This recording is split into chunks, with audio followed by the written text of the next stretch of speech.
10, 9, 8, 7, 6, 5, 4, 3,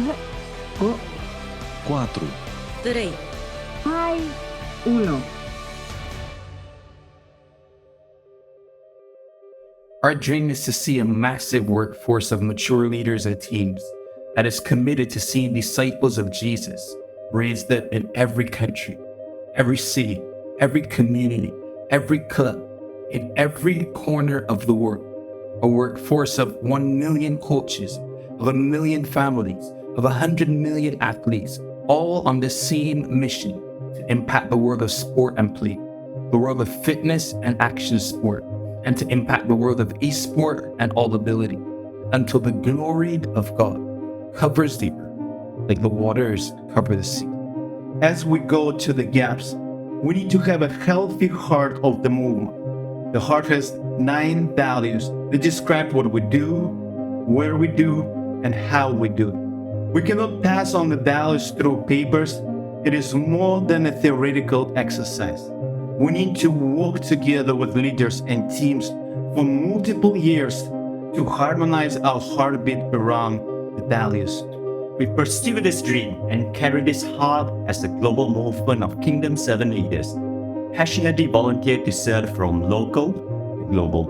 We are highly decentralized without an office or a budget, but we are highly unified around our missiological framework of Ready, Set, Go. We are one family with 6 siblings, or like a volleyball team with 6 players. Go sport, go play, go fitness, go all ability, go action sports, and go game. Let's go together, one tribe, one family, one team, one body on this leader development journey toward maturity and multiplication of disciples to multiply this. Ready, set, go! Hello friends, welcome to the global arena. We are so excited you are here, wherever you're joining from, to step into something bigger than any of us could do alone. I am Bira. And I am Therese, and whether you are watching from a living room, a church, a gym, or a school, you are a part of something global. For some of you, this is your first time hearing about sports movement. So let us start with introducing ourselves. We are a community of people who loves Jesus and sports, and we believe these two passions belong together. That's right. Every week, over 5 billion people connect with sports, playing, watching, competing, or coaching. And that makes it one of the most powerful spaces for influence and transformation. Through the movement called ReadySetGo, we help people around the world use sports to make disciples of Jesus wherever they are. And that's the heart of what we do. And that happens through what we call the 6 Go modes. 6 unique ways to live out your faith and lead in your sport environment. They're kind of like 6 siblings in the same family. Different personalities, same mission. There is Go Sports, focus on athletes and coaches. Go Fitness, reaching people in gyms and wellness spaces. Go Play, using games and fun to connect with families and communities. Go Action, which serves the action and extreme sports world. Go All Ability, embracing those with disabilities through inclusive sports. And Go Game, which reaches gamers online with the love of Christ. Together, these modes give us a complete picture of how God can use sports to reach every kind of person in every kind of context. And that's why we are here at Global Arena, to focus on what makes all of that thrive, leadership. Today, we will walk through stories of ordinary people who were called to lead. You will see how leaders grow, multiplies, and transform others. As we go, you will notice patterns, values like modeling, responsibility, mentoring, and community. These are what we call the keys to leadership development, not just theory, but lived out in the lives of real leaders you will meet today. So wherever you are at, starting your journey, growing a team, or mentoring the next generation, you are in the right place. Leadership is about influence, and we believe everyone is called to lead in some way. So let us begin with chapter 1 in our Call to Lead series, a story that reminds us that everyone has a call to influence change.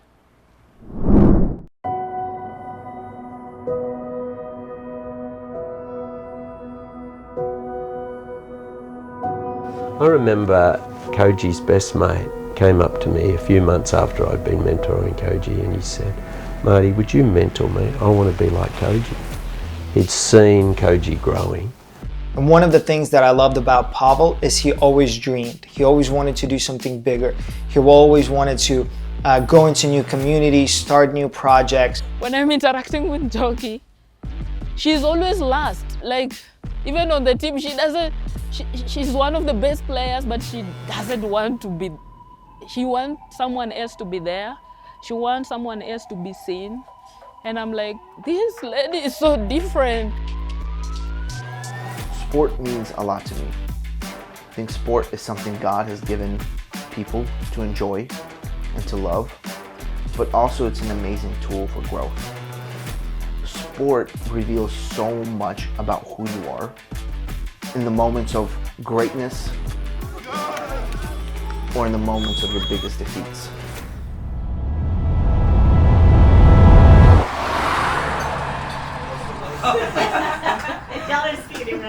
Okay, Lord, thank you very much for this day, for this morning. Thank you, Jesus, for our family. My name is Pavel Kripanov. I was born in Uzbekistan.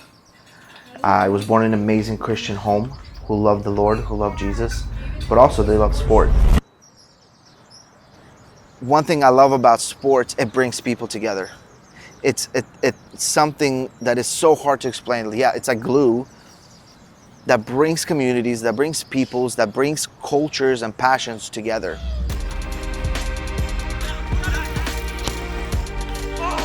We love sport, not just because we are very competitive, but because that is one of the greatest opportunities to speak to the heart of the people. They like to play and they teach them like really good stuff like the Bible. I think being here is a learning experience where you get to get some experience of winning and losing. It's a great place to learn about your skills, how to get better. My dream is to be a soccer player. My favorite part about playing here is the people and the Bible stories.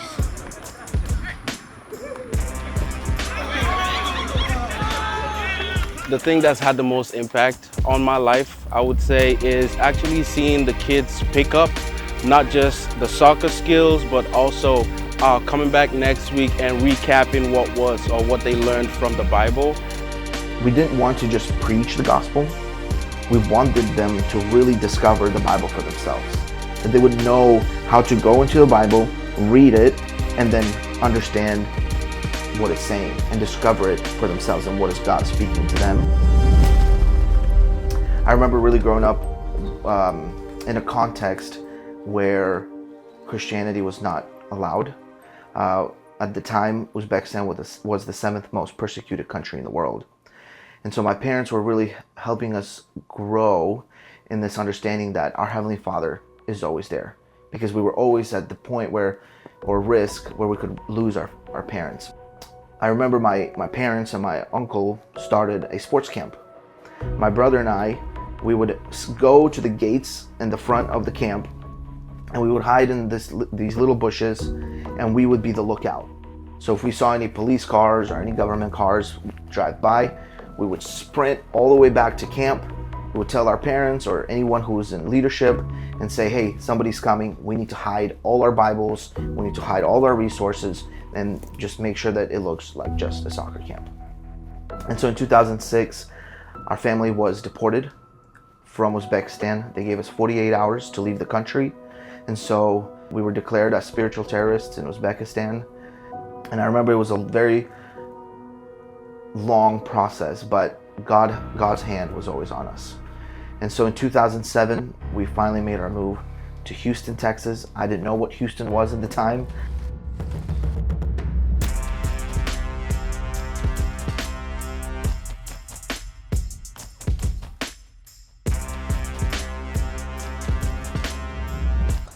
I remember being a young immigrant in Houston. I remember coming to Houston for the first time, and you get this cultural shock. You come from a completely different context, you come from a completely different culture, and now you're living in this new country where you don't know the language, You don't know how people talk. You don't know how people smile. As I was growing up here in Houston, this sense of maybe I don't belong here. Maybe this is not the place where I'm supposed to be.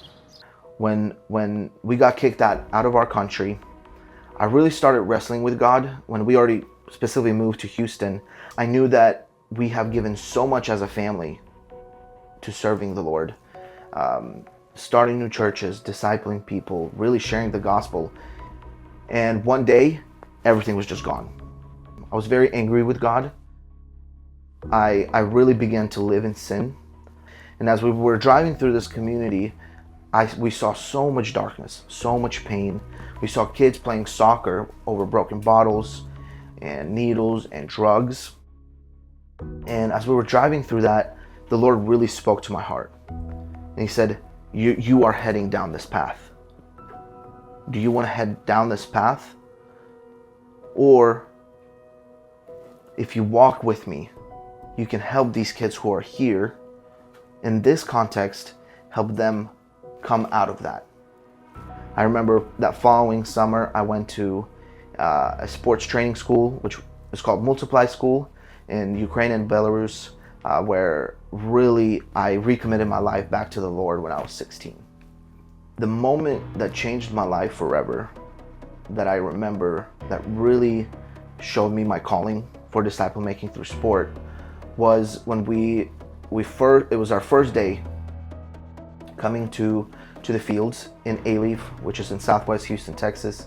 We pulled up to the parking lot. We're coming out to the fields. We're unloading our equipment, and there was a boy laying there, kind of just laying on the field, and he asked us, "Who are you guys?"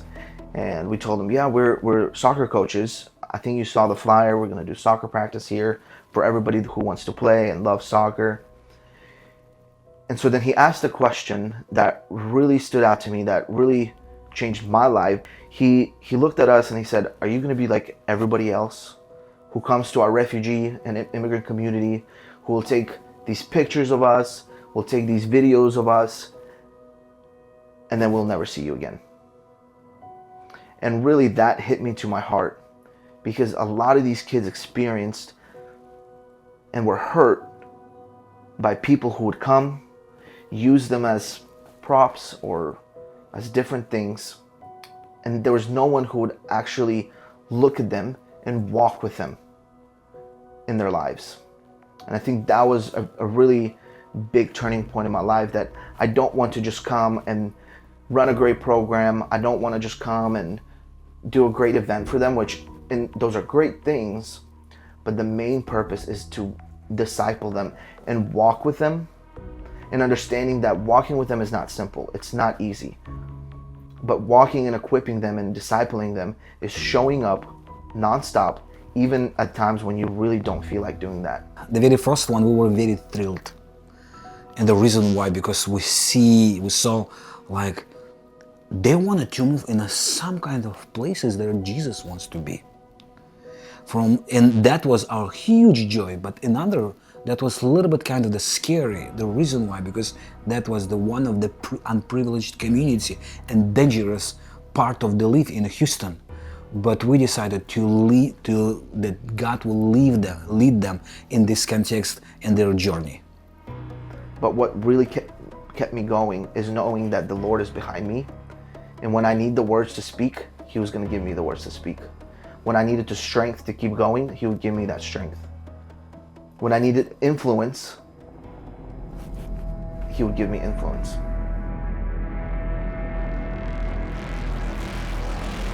I think the most thing that has impacted me is, I'm gonna say it goes back to the Bible, right? Jesus called us to be able to serve and to be able to make disciples, right?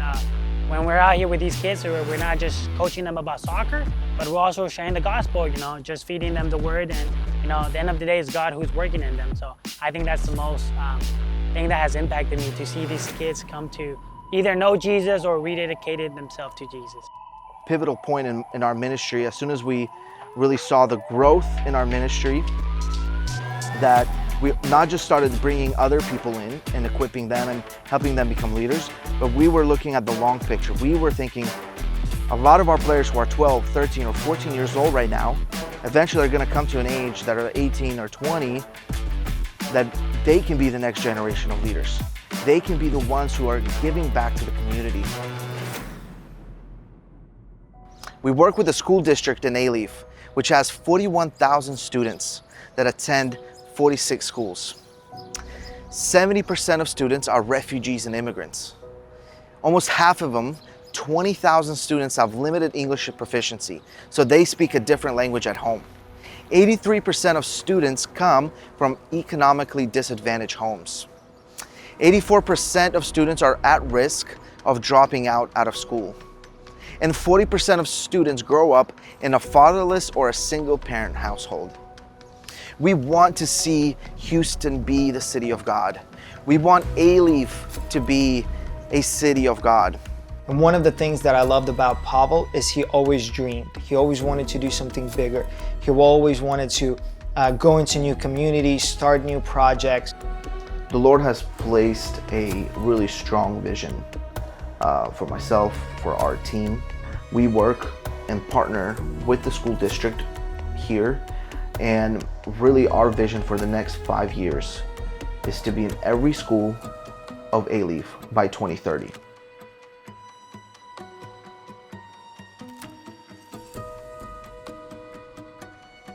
One of the main things that we're really excited about is the World Cup that is coming here in 2026. A project that's been working on for the past 4 or 5 years called Nations United. This is a great opportunity for you to invite people into your home to watch games together, have spiritual conversations together. It's a great opportunity for you to do something in the community. Nations United is a specific tool that has picked out 5 to 6 most proven models that have worked all around the globe.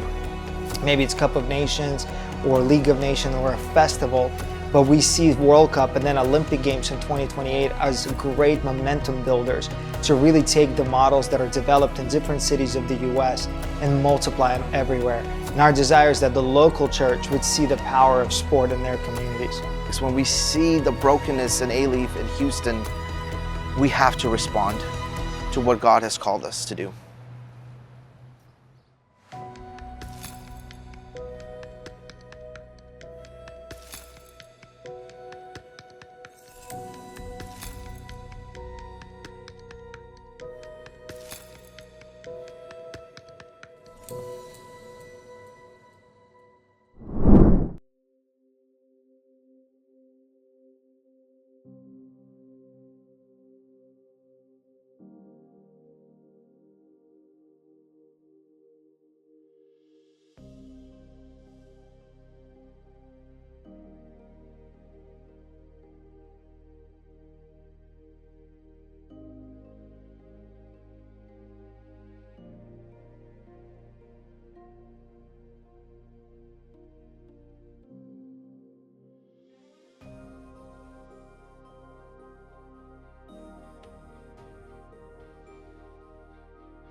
Welcome back to Global Arena. That first chapter of Call to Lead was such a powerful reminder of who we are and what we are called to. Yes, we saw the heart of a disciple maker, someone who begins local, someone who sees sport not just as a game, but as a space where lives are transformed through Jesus. And that is not just the beginning. It is the core of everything we do. Disciple making is not a stage we outgrow, it is our foundation. And to help you to grow in that calling, we have launched 2 new training series designed to support your journey and strengthen how you lead others in faith and scripture. The first is a 7-session disciple making series covering themes like what the Great Commission really means, the process of making disciples, prayer and the Holy Spirit, connecting with different kinds of people, finding the person of peace, helping disciples mature, and multiplying disciple makers. Then there is the Bible Handling series, 5 sessions that will help you explore and teach God's Word clearly. You will learn tools like the paragraph tool, the context tool, the application tool, and how to prepare and give a clear, relevant Bible talk. You can take these sessions at ReadySetGo.training. They are interactive and walk you through the process step by step. And if you are training in person, head to ReadySetGo.tools to download session outlines and slide decks for your own setting. These resources are here to serve your mission, not just to lead, but to make disciples who lead others. That is the heartbeat of this movement.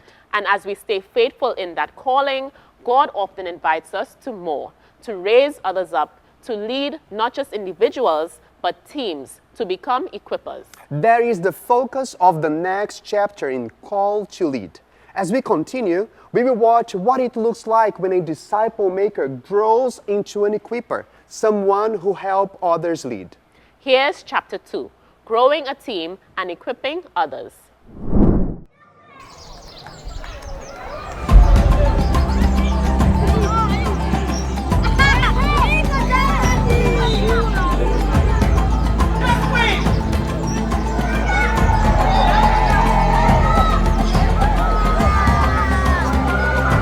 My name is Joki Zare, married to Marvin Zare. We have 2 kids, and it's been a wonderful journey of growing to know that I'm a child of God. A child of God, that's my first identity, something I had to learn. It's not sports, it's not, impressing people. First identity is as a child of God.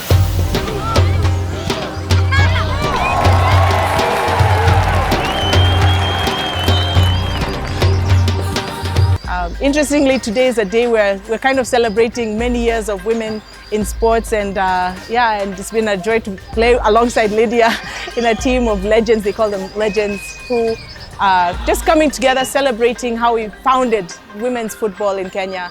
And some of these girls, I was able to also pray with them in my old team, so it's bringing back good memories, nostalgia, but good memories.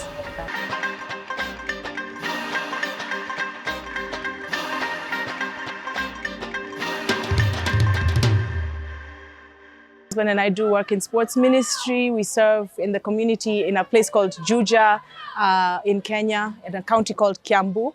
And that region is full of lots of young people. It's a bit further out from downtown Nairobi City, but we do get to see a lot of growth in young people.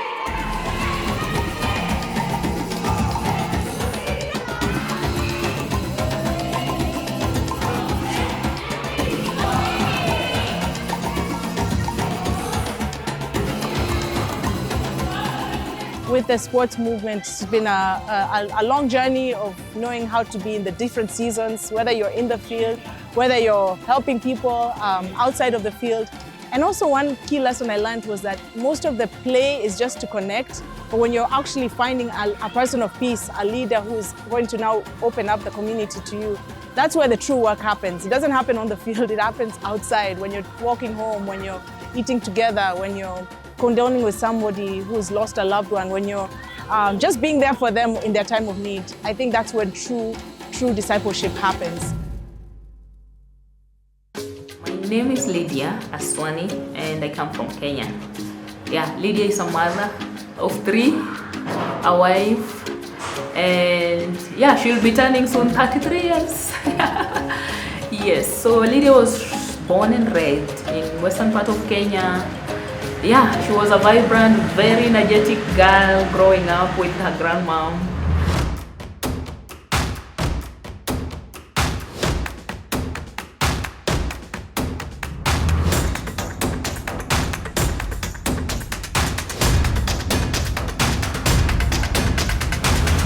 I remember meeting Lydia once.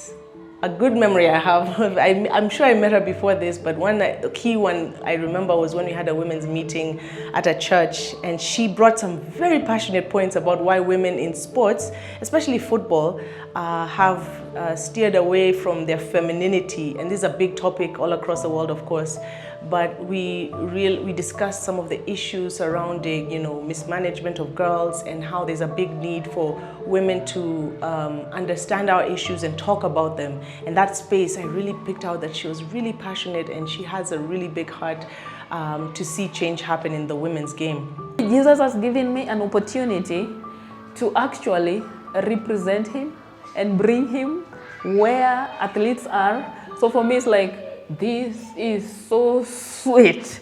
Like, we don't have to stop playing to go and search him somewhere else. He's just here. So that is one of the things that I celebrate about disciple making in sports. When you bring discipleship in a space where people want to be willingly, it is like, it is natural. In sports, there is so much, it's a relational space where like people love one another naturally. People like it's a competition space where there is mutual love and interactions and a community. And one thing I love about Lydia is her sensitivity to the Spirit when he did call her to walk in his ways, in terms of, she had so many questions. I remember Lydia doesn't shy from asking questions. When you meet Lydia, she's just willing to ask and keep growing. And you can tell that what she's not asking for herself or to be seen. She's asking so she can apply it to her life. I remember when I met Joki some years back, like that is the first ever woman I'll say she can lay her life down for someone else. Yes, I have seen like Joki living a lifeless life for others, giving out and forgetting even herself at some point. And I never even knew her. I never knew her much, but she was always the last when we interacted. She could always put herself last.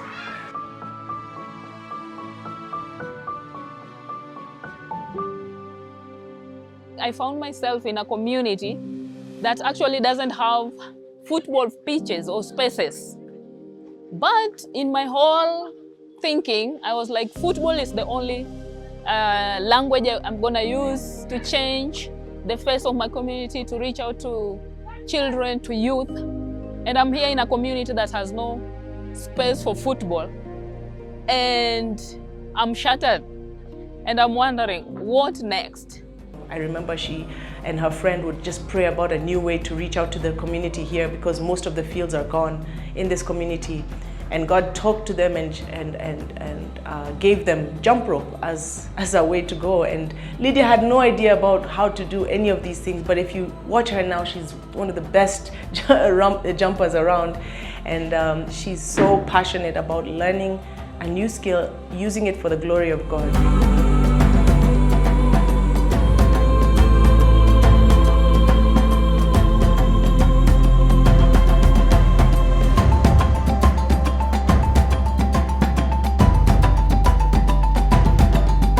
So grateful that God has been with me on this journey, and He has touched some of the leaders that I've been working with and impacted them so much that to this, like at this point, I can leave my program, or not even my program, our program to them, and I can go anywhere, like even 3 months, 6 months, and the program will run faithfully.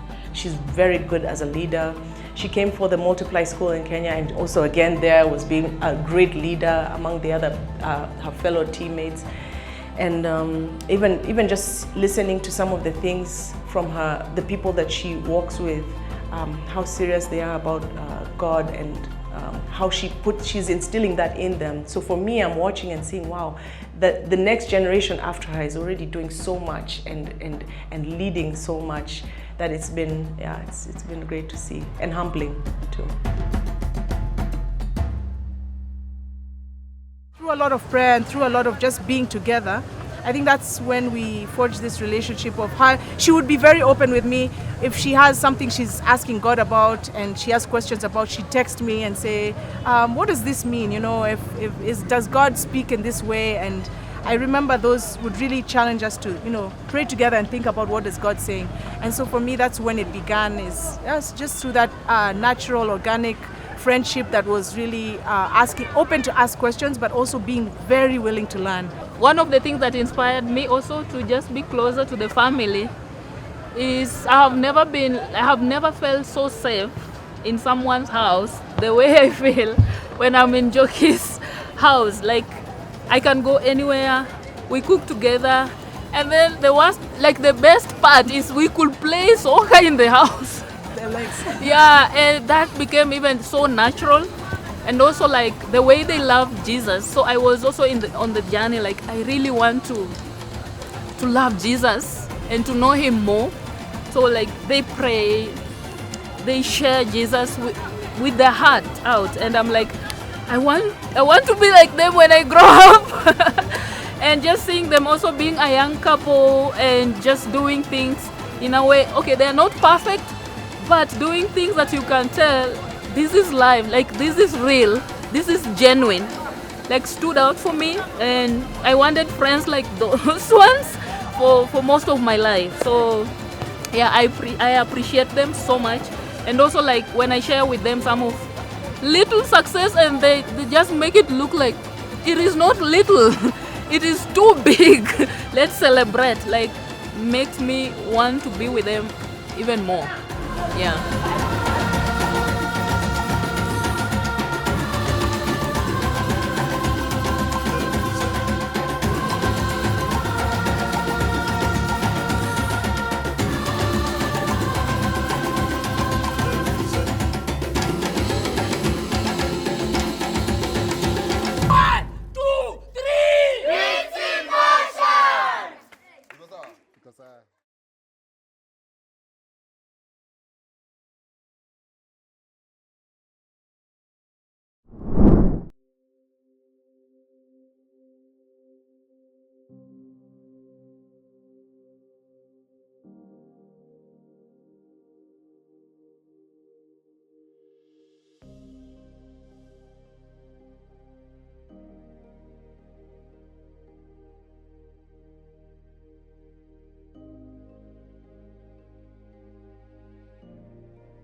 Welcome back again to Global Arena.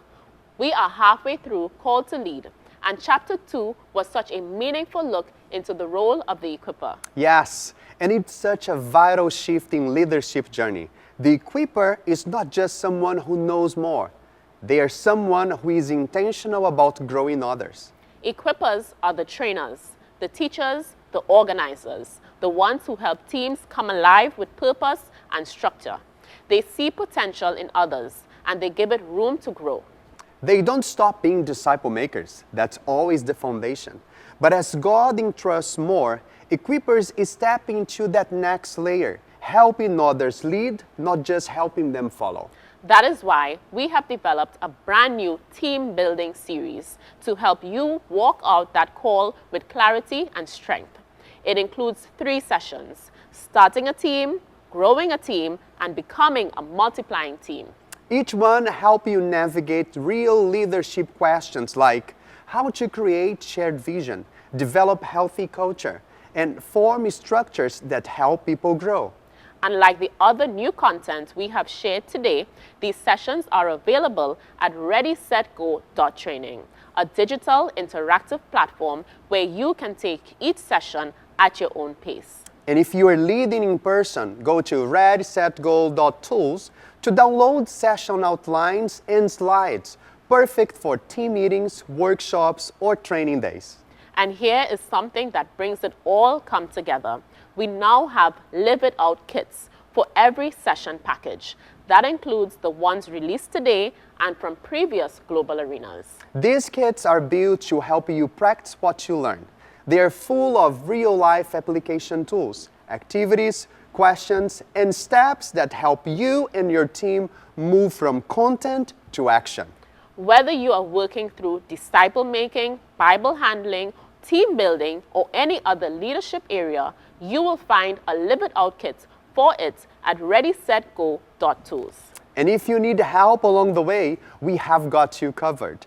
Check out our YouTube channel, ReadySetGo World, where you will find the how-to video series.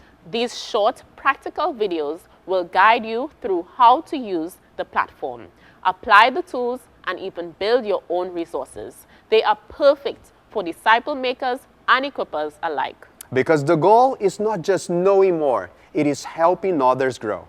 Now, as we continue in Call to Lead, we step into the next layer of leadership, mentoring, walking with leaders over time, helping them multiply teams and networks. This is the long game, the quiet investment that leads to sustained movement. Here is Chapter 3 of Call to Lead, Mentoring and Multiplication.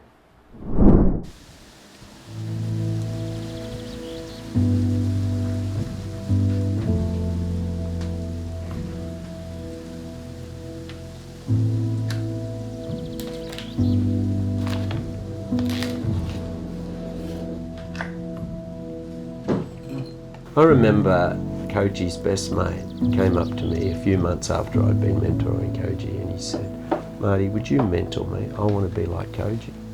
He'd seen Koji growing, and he said, "That's what I want." And so what I want to do is, I actually think mentoring is the best way to disciple someone, because it forces them to face the things that are getting in the way of them truly being who God's made them to be.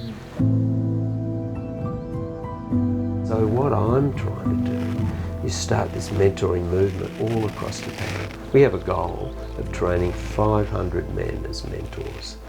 And it's really for us a way to disciple men, you know, to make disciples who make disciples, to make mentors who make mentors.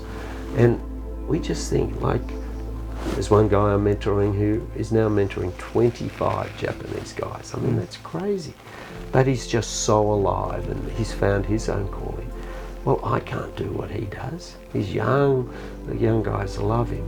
And so I want to train more people, because I just think here's a strategy, particularly of reaching men. Do you know, in Japan, only 1 in 2,000 men are in church on a Sunday. Where are they? How do we contact them? And I think they're so lonely. I think we've got to mentor these men so they can meet and mentor others. And I think we grow a movement. That's what I want to see.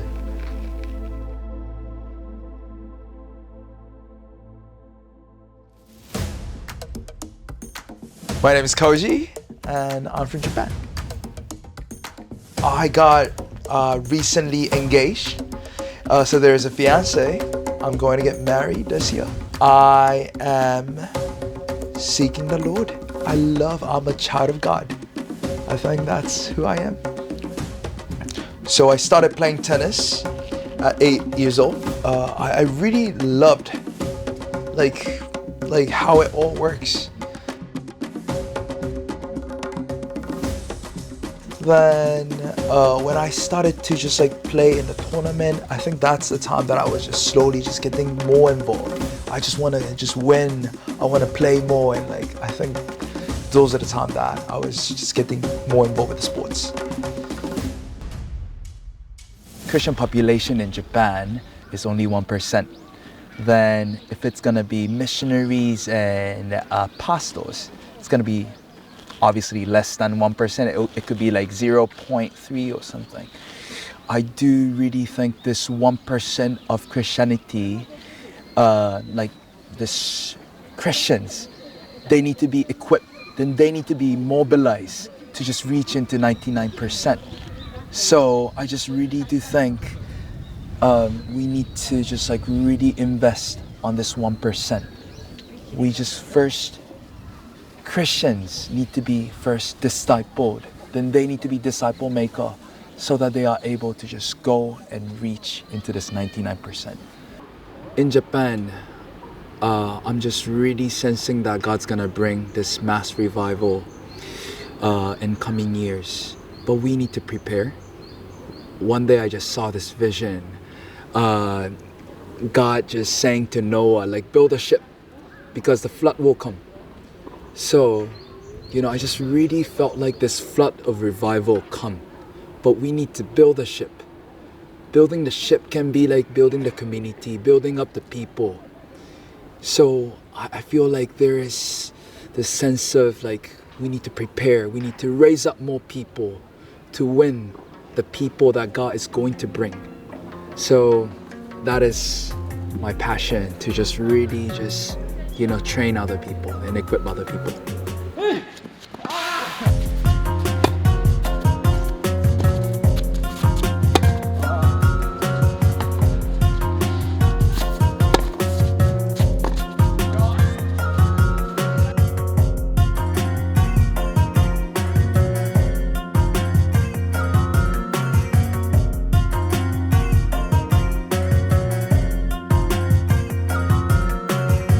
So often people think, oh, mentoring, that's really important.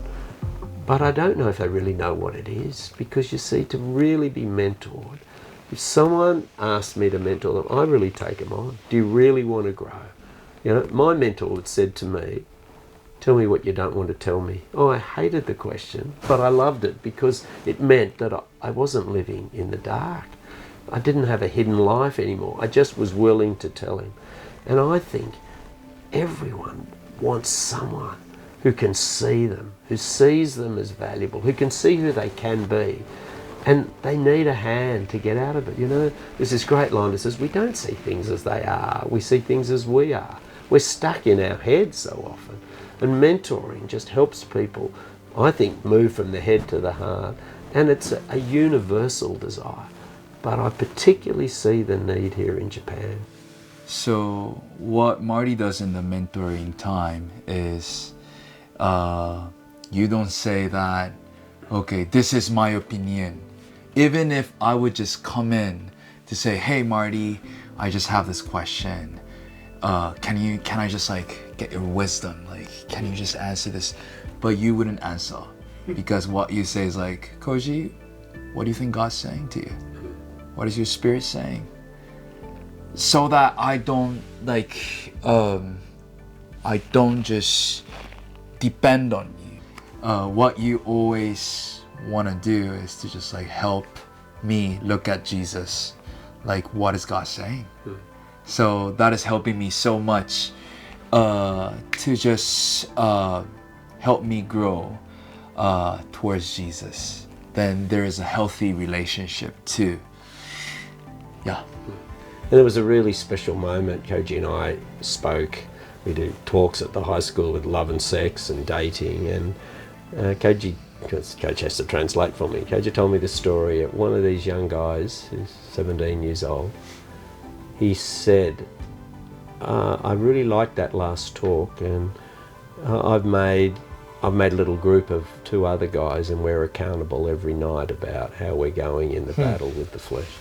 And I can remember just getting so excited because I showed Koji how we do this, he does that himself, and now he was encouraging the next generation to do that, and so he's just become more and more a model. So I was always having this small paper in the corner in my room, like, who are you becoming? Then that was the question that I'm asking to myself. With the decision that I'm going to make, it is always shaping me, but I want Jesus to shape who I am. Yeah, it's so amazing. Paul says, follow me as I follow Christ. Yep. And that's what people are doing now for Koji. And you know, it's so beautiful, mate.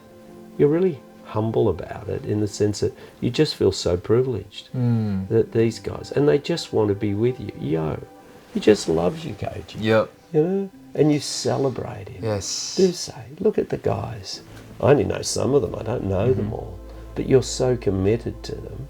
You love them, and they just feel that love. And they're growing so much, and now they're helping others. Oh man, what a great life we live. Yes. Oh, I want to see them just like living out this abundant life. I just want to see them just like beaming out this life that Jesus has given.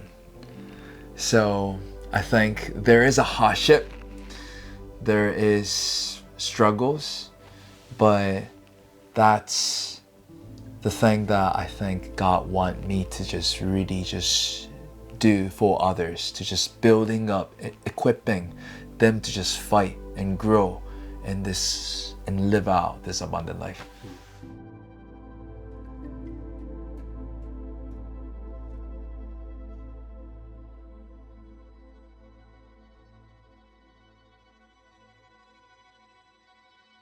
How my mentor helped me mentor other people right now is that he really saw me. I felt seen beyond what I can do, not the ability that I have, but he saw the potential in me. Then he believed in me too. So whenever I try to mentor other people, I try to just like see how God is seeing them, then the potential that they are having, they can grow so much. That's how I try to see, and that's something that I've learned from my mentor.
Welcome back. Chapter 3 of Call to Lead gave us a look into a different kind of leadership, the quiet, steady, long-term kind.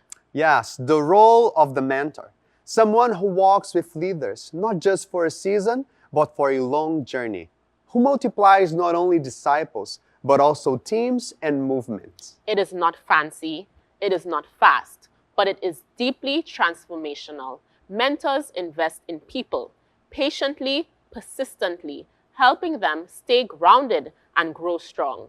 To support those walking that role, we have created the Mentor's Guide, a resource just like the Equiper's Guide, designed to help you guide others through their growth, leadership, and multiplication. It is available now, connected to all the new training sessions you have seen today. And just like our other tools, it is ready to download at ReadySetGo.tools. And we know that mentoring is not a one-time thing. It is a rhythm. That's why we have created ongoing tools for mentors like Mentoring Lessons Telegram group. The lessons in the Mentoring Lessons Telegram group are drawn directly from the real experiences of sport movement leaders around the world. If you are an emerging leader or mentoring one, this is a space where you can receive bite-sized mentoring content each week on leadership, team building, and spiritual maturity. And many of those same reflections are also available on the YouVersion Bible app as reading plans, short scripture-based devotionals. Thousands of people have already completed them and are growing week by week in their leadership and faith. And now, we want to introduce you to a story that deeply reflects the spirit of mentoring, a documentary we believe every leader should watch. It is called simply Eddie, the story of an ordinary man whose vision to start a sports network quietly sparked a leadership movement that is still growing today. Eddie was reluctant to tell his story. He didn't want the spotlight, but he realized how important it was to pass on leadership lessons, even the ones that came from mistakes and painful moments. So this is not a hero story. It is a humble one, a picture of what upside-down leadership looks like, the kind that points to Jesus, not to ourselves. Watch it with that heart. Be inspired, laugh, cry, and most of all, be the leader you were born to be. You can find the documentary on our YouTube channel, ReadySetGo World. And now, we move from story to conversation. Some of the young leaders featured in Call to Lead, leaders who are grounded in the Word, shaped by experience, and committed to multiplying others, are joining us live.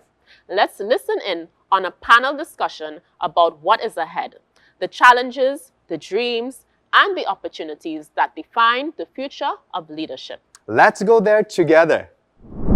What a journey we have been on, and now we are joined by two leaders whose stories gave so much heart to the Call to Lead series, Pavel and Koji. It's so great to have you here with us. Yes, thank you both. You have really modeled what leadership looks like in this movement. And not only one role, but the full picture as disciple makers, equippers, and mentors, all at once and always growing. What does equipping look like in your day-to-day life? Are there rhythms or tools that you may use to make a difference? And an amazing tool that really helped us is using the Discovery Bible Study Group.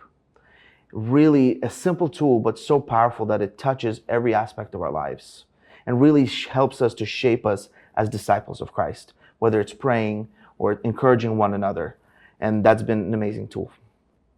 What has been helping me to equip other people is to do this daily report with my mentees to score out of 10 how we are doing in a relationship with God.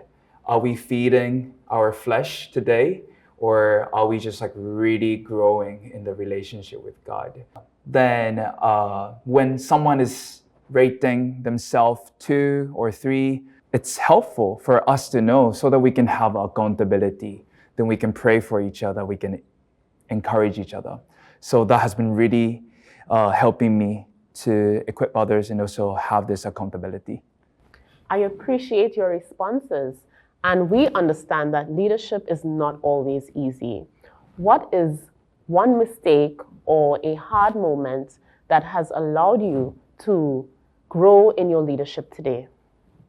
Yeah, I think there's always going to be a lot of mistakes, and I've made plenty of them throughout my time. But I think the biggest mistake that I've made is putting my ministry to the Lord as a substitute to my relationship with Jesus.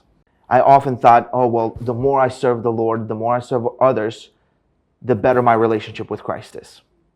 And it wasn't until a point where I came that I got completely burnt out. It's like, I don't think I can do this anymore. And I didn't really understand why. I was like, I'm serving you, Lord, all the time. But my cup was completely depleted. And until I realized that serving the Lord and having a personal relationship with Jesus are separate things. And you need to really fill up your cup if you're going to serve others. So for me, what has helped me to grow as a leader was receiving a feedback. In Japan, fear of men is big. It's a really big thing. So people don't really give a feedback. But I really appreciate my best friend. He would just really speak truth and love to me. One of the biggest feedback that I received from him was like him telling me, Koji, you're very arrogant. Then that was very hard for me to receive. I just wanted to collect the data. When did you feel in that way? But that helped me to hear from the Lord, whether this is true or not about myself. Then that process just helped me to grow and reflect on how I am doing.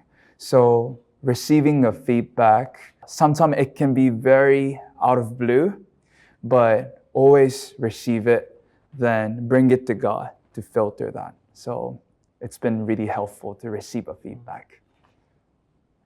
I love that response. And as we think of our leaders, let's dream for a moment. What type of leaders do you think the movement needs in the next 5 to 10 years? Yeah, I think we need leaders who are bold visionaries, but also leaders who are practical and are able to bring those visions down to earth. I think a lot of times it's amazing to dream big and to look towards the future, but then to bring it more practically and how do you actually get there is a challenge. For as long as I can remember, our team, we had amazing visions and we dreamed big. But what we did from day to day felt so out of touch with our vision that every time we did our tasks and things, it didn't feel like we were stepping closer to our vision. And so I think that's very important that we have leaders who can dream big for the future, but also leaders who can bring that down to earth and really understand how we can get there step by step. I want to see leaders working together in 5 years or 10 years' time. Those are someone who would fight for the kingdom, then seeking the kingdom together, then fearing the Lord. Skills, all sorts of sports ministry skills and those kind of things can come later, but the heart to seek the Lord together and fearing the King, that is something that I want to see more in the leaders. This is our final question. If someone is watching today and they're unsure about their leadership, what would you tell them to encourage them? My encouragement would be, don't wait till you feel ready. Just start where you are. That's the amazing thing about leadership, is that it's not a title. You don't have to go through a hiring process. The thing about leadership, it's serving those that are around you the way Jesus has. I remember when we were just starting our ministry and we're driving through the neighborhood and community of where we saw a lot of immigrant and refugee kids playing soccer over broken beer bottles, drugs, and needles, and so many things. And we saw so much pain and darkness. And when my parents saw that, they asked us a simple question. Said, what are you going to do about it? And it's amazing to see what God has done with one simple step of just starting a soccer practice. And now being in ministry for over 10 years. Seeing his faithfulness through that process. And one of my favorite characters in the Bible is Moses. Moses wasn't ready for the calling. He didn't want to do it. He felt like he was not qualified for it. And what I love about this story is that there wasn't a time where the Lord said and affirmed him, wow, you're so amazing, Moses. Don't worry, you will be great. You're a great speaker. But the Lord said, rely on me. I will be your words. That's what I love about this journey, is that God doesn't call the qualified. He qualifies those who say yes to him. I want to encourage you to hear from the Lord. What is Father, Papa is saying to you right now? I feel like rather than me just saying something right now, I felt like it's the best thing to hear from Papa directly. Last year was very hard for me. I needed to have the encouragement. Then I really felt like God saying to me, Koji, I got you. It's going to be all right. So I needed to just stay on those words. I needed to hold on to that words. Then that helped me to keep going. So I really want to encourage you in the place where you're at, hearing from the Lord, because Papa has the best interest on you. Yeah. Wow, such a great input. Thank you, Koji. Thank you, Pavel. Your stories, your faithfulness, they really challenged, but also encouraged us. To everyone watching, remember, leadership does not require perfection. So let us keep making disciples. Let us keep equipping others. And let us keep mentoring with faith. Because this is how we multiply and shape the future of leadership. By walking closely with Jesus and helping others to do the same. What a journey this has been. From powerful stories to practical resources, Global Arena has reminded us that leadership is not something we step into, it's something we live into day by day. And if you love that last conversation in our panel, we have so much more. And we are excited inviting you to ReadySetGo podcast, now available on our YouTube channel. In these episodes, you will hear from leaders all over the world discussing topics that matter. Things like spiritual disciplines, holistic health, and how to become an effective facilitator. These are deep, real, and super practical conversations. We have also introduced you to brand new training sessions on disciple making, Bible handling, and team building, along with new mentors guide, Live It Out kits, and how-to video series. And we have seen what leadership looks like when we live it out as disciple makers, equippers, and mentors, grounded in the Word and shaped by experience and committed to multiplying others. But we are not done yet. We have prepared 6 special spin-off videos, each focused in one of the Go modes: Go Sports, Go Fitness, Go Action, Go Play, Go All Ability, and Go Game. Each video is about 8 minutes long, short, focused, and packed with inspiration. You can watch the one that fits your context best or explore more than one as a group. Don't forget, you can take all these courses for free at ReadySetGo.training. It is a full leadership library right at your fingertips. All you need to do is register and start learning today. And if you want to rewatch anything from today's event or share it with your team, this entire experience will be available soon on our YouTube channel and at globalarena.world. From all of us here at Global Arena, thank you. Thank you for your faithfulness, your leadership, and your heart to multiply. Let us keep going together for Jesus, for the world of sport, for transformation. Transforming sports everywhere.